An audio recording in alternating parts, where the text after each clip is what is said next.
தாமரை செல்வி versus ஆதி இவங்க 2 பேருடைய case என்னதான் ஆச்சுன்ற கேள்வி பல பேருக்கும் வந்துட்டு இருந்த இந்த நிலையில இந்த கேஸை திரும்பவும் ரீஸ்டார்ட் பண்ணியிருக்காங்க. ஸோ இந்த கேஸ்ல என்ன நடந்ததுன்ட்டு வாங்க இந்த வீடியோல பார்க்கலாம். அதுக்கு முன்னாடி இது வரைக்கும் யாரெல்லாம் நம்ம சினி சமூகம் சேனலை சப்ஸ்கிரைப் பண்ணலையோ அவங்க எல்லாரும் மறக்காம சப்ஸ்கிரைப் பண்ணிட்டு பக்கத்துல இருக்க பெல் ஐக்கனையும் மறக்காம பிரஸ் பண்ணிடுங்க. தாமரை செல்வியோடைய நகையை வாங்கி வித்துட்டாரு, அதுவும் அவங்களுக்கு தெரியாம வித்துட்டாரு. ஸோ இதனால ரொம்பவே மன உளைச்சலுக்கு ஆளான தாமரை செல்வி அவர் மேல கேஸ் ஃபைல் பண்ணியிருந்தாங்க. இந்த நிலையில ஒரு பக்கம் இவங்க இன்டர்வியூ கொடுக்க, இன்னொரு பக்கம் ஆதி இன்டர்வியூ கொடுக்க, இப்படி மாறி மாறி இன்டர்வியூ கொடுத்துட்டு இருந்த நிலையில இது எல்லாத்துக்கும் முற்றுப்புள்ளி வைக்கிற வகையில இப்போ ஒரு விஷயம் நடந்திருக்கு. என்னன்னா, அஜித் அப்படின்ற ஒரு நபர், அதாவது அஜித் என்கிற ஆதி, இந்த நேமே ஒரு குளறுபடி தான். இந்த நேம்ல பல பிரச்சனைகளை தாண்டி தான் நடிகை ஸ்வேதாக்கும் ஆதிக்கும் திருமணம்லாம் நடந்த கதையை ஸ்வேதாவே சொல்லியிருப்பாங்க. இது எல்லாமே நமக்கு தெரிஞ்சதுதான். ஸோ அவர் மேல எஃப்ஐஆர் காப்பி வாங்கியிருக்காங்க. அதாவது எஃப்ஐஆர்லாம் ஃபைல் பண்ண அந்த காப்பியை தாமரை செல்வி வாங்கியிருக்காங்க. பிரஸ் மீட் ஒன்று கொடுத்துருக்காங்க.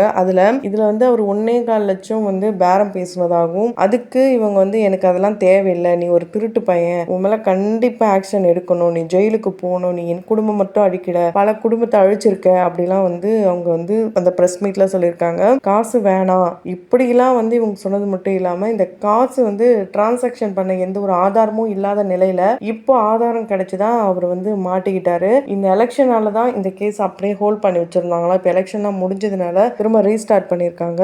இவங்க குடும்பம் மட்டும் இல்லாம பல பெண்களை சீரழிச்சிருக்காராம். குறிப்பா இவங்களுக்கு இந்த படிப்பறிவுலாம் இல்லை அப்படின்றதுனால இவங்க இந்த எஃப்ஐஆர்லாம் கூட என்ன போட்டிருக்காங்கன்னு தெரியலையாங்க. ஸோ நகையும் வேணும், அவனுக்கு தண்டனையும் கொடுக்கணும், அப்படி இருந்தாதான் பல குடும்பம் இங்க நிம்மதியா இருக்க முடியும், தயவு செய்து இந்த பொண்ணை விட்டுடு அப்படின்லாம் சொல்லியிருக்காங்க. எந்த பொண்ணு பார்த்தீங்கன்னா நடிகை ஸ்வேதாவை. அந்த பொண்ணு ரொம்ப சின்ன பொண்ணு, அவனை நம்பி ஏமாந்துடுச்சு, உண்மையில காதலிச்சாங்க, திருமணம்லாம் பண்ணாங்க தான். ஆனா இப்படி ஏமாந்து நிக்குது, அதனாலதான் அந்த பொண்ணு பழிவாங்க தான் இவன் இப்படி எல்லாம் பண்றான், தயவு செய்து அந்த பொண்ணு பாவம் தேவையில்லடா, எதுக்குடா நீ இப்படி பண்ற, விட்டுடு, நிறைய பெண்கள் ஏமாத்திட்ட, ஆனா அந்த பெண்கள் வெளியே வந்து அசிங்கமாயிடுன்றதுக்காக சொல்லாம இருக்காங்க, நீ தயவு செய்து எல்லாரையுமே விட்டுடு, நீ ஒரு திருட்டு பையன், உனக்கெல்லாம் எதுக்கு இந்த கல்யாணம், குழந்தை குட்டி, இதெல்லாம் உனக்கு தேவையில்லை, நீ போயிட்டு கண்டிப்பா உனக்கு தண்டனை கிடைக்கணும், உன்னை உள்ள தூக்கி வச்சாதான் உன்ன மாதிரி யாரெல்லாம் ஏமாத்தணும்னு நினைக்கிறாங்களோ அவங்களுக்கு தண்டனை கிடைக்கும், அதனால நீ ஒரு திருட்டு பையன், அதனால உனக்கு தண்டனை கிடைச்சாகணும்ட்டு ரொம்பவே எமோஷனலா பேசியிருக்காங்க. ஏன்னா இந்த கேஸ் ஆரம்பிச்சு 2 மாசம் ஆயிடுச்சு. 2 மாசமும் எல்லா பக்கத்துலயும் எல்லாருமே பிஸியா இருந்ததுனால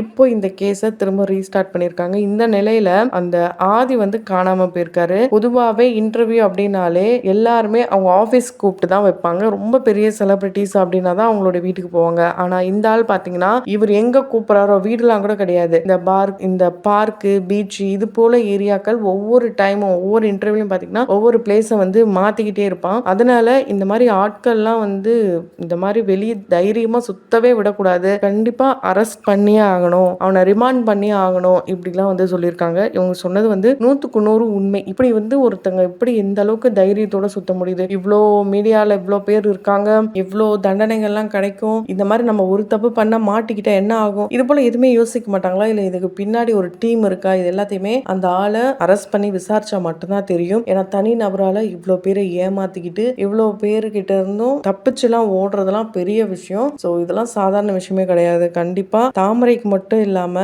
யாரெல்லாம் இவனால ஏமாந்துருக்காங்களோ அவங்களுக்குலாம் நீதி கிடைக்கணும். அதனால இந்த காணாம போன இவனை தேடி கண்டுபிடிச்சு அவனை கண்டிப்பா ஜெயில போட்டு கண்டிப்பா அவனை ரிமாண்ட் பண்ணி விசாரிச்சு பார்த்தாதான் எல்லாமே தெரியும். அந்த வகையில இந்த ஆதியை பத்தி நீங்க என்ன நினைக்கிறீங்க, தாமரை செல்வியோட இந்த முடிவை பத்தி நீங்க என்ன நினைக்கிறீங்க, உங்களுடைய கருத்துக்களை கமெண்ட் பாக்ஸ்ல மறக்காம கமெண்ட் பண்ணுங்க. தொடர்ந்து வீடியோஸ்லாம் பார்க்கணும்னு நினைச்சீங்கன்னா உடனே நம்ம சினி சமூகம் சேனலை சப்ஸ்கிரைப் பண்ணிட்டு பக்கத்துல இருக்க பெல் ஐக்கானையும் மறக்காம பிரஸ் பண்ணிடுங்க.